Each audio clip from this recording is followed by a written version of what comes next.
Coach on the road once again, take you behind the scenes with MLB stars of the game.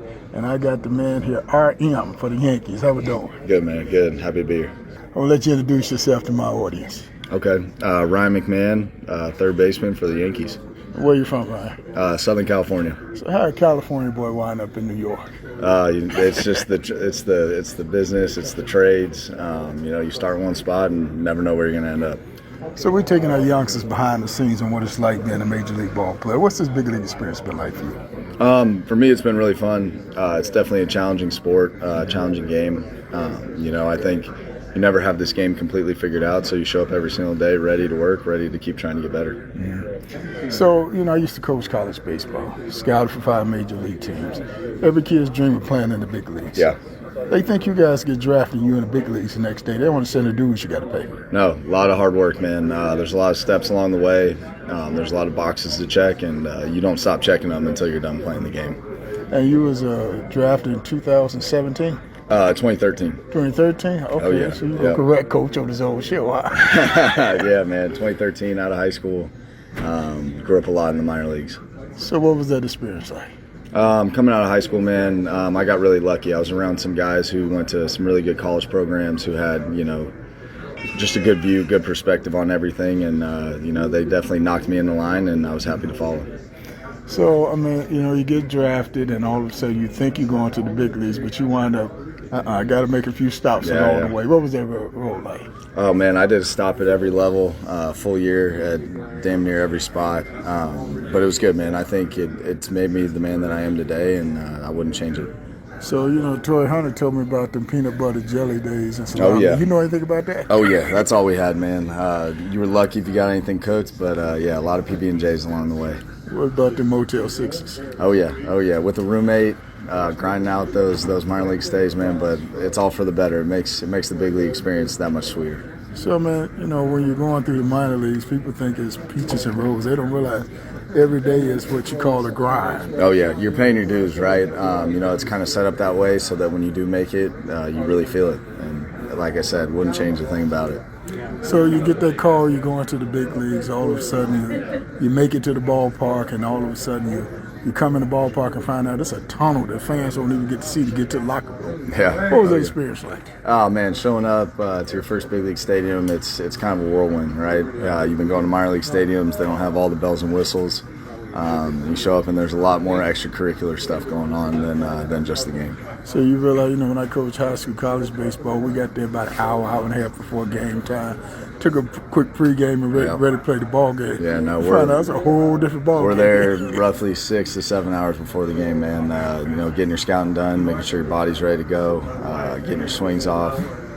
Ground balls, BP, all that stuff. So yeah, there's a whole process. No, these youngsters think you guys just show up, you get in the batting cage for 10 swings, and that's it. Maybe later in the season when you need an off day, but there are a lot more hard work days than there are easy days. So what does a major league season do to your body? It wears you down, man. I think everybody in here will tell you they've dealt with something along the way or are dealing with something right now, and just learn to play through it. You find a way with the training staff to get ready to go that night, and you go leave it out on the field. And guys watch you guys on TV, and they think it's easy to hit major league pitching. They don't realize it's a lot difficult. It looks a lot easier on TV, I'll tell you that. I'm sure a lot of people think that way, but once you get in that box, it's a whole different game. So what's it like you come to the ballpark and you got fans calling you, want your autograph and all that good stuff? Yeah, for me, my perspective on it is it's awesome, right? I remember being a little kid trying to get pro guys to sign my ball and stuff like that. So you always try to go give them, a couple signatures, stuff like that. But you also have a job to do, so you got to make sure you stay focused and are ready to go. So what about wearing a Yankee uniform? Yankees, Cubs, Dodgers, America. Special, man. It's special. Obviously, the rich history of this organization, and when you kind of step back and really take a moment to take that in, it definitely means a little bit more. So who are some of the guys you idolized coming up? Growing up, I'm from that generation that had the Derek Jeter jersey hanging in my bedroom, but I was a big Sean Green fan. So Sean Green and Derek Jeter, those were my guys. So when you got to the big leagues, you got a chance to see some of these guys. Did you ask them for their autograph? I never got to play against Jeter or Sean Green, but if I did, I would definitely ask them. I mean, you don't got an autograph from Jeter? I know he comes around. Like, come on. I haven't seen him yet. Hopefully he shows up soon, and we'll see if I can work something out. I tell him to show up. You know, it took me about 4 years to get an interview with him. So we got a little bar down Yeah, there. perfect. So last two questions. So when you come in this locker room and all of a sudden you see the players here and you realize I made it, do you pinch yourself? You know what? I don't know if you pinch yourself over that. Like I said, man, there's so much work to be done.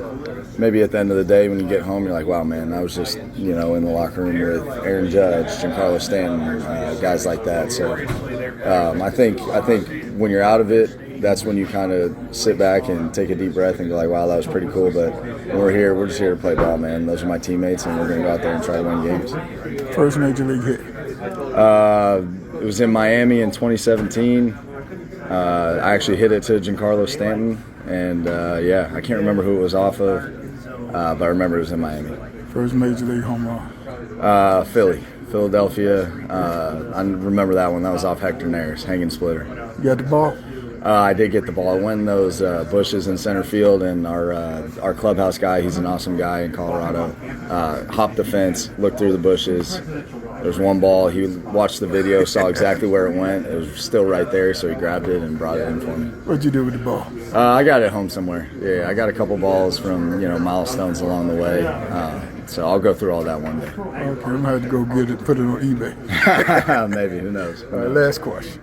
Yeah, and every kid's dream of playing in the big leagues. You made it to the big leagues. When you got the call you was making, you walked in the locker room for the very first time, said uniform hanging. What was that feeling like? That was really cool. Just walking in there, seeing it in this big league locker room, knowing that I was going out on a big league field to play big league baseball that night, it kind of hits you, right? So you take a step back, but like I said, man, it's right back to work after that. Did you cry? No, I didn't cry. I'm not a crier. I'm not a crier. My mom probably cried, but I didn't cry. We know Mama cried. Yeah, Mom cried. I'm not much of a crier, man. I try to stay in the middle of the highs and lows and just always be even keeled. Oh, I see that tear still coming down. Coach on the road with the man. Appreciate it. Hey, brother, nice meeting you, man. Thanks a lot.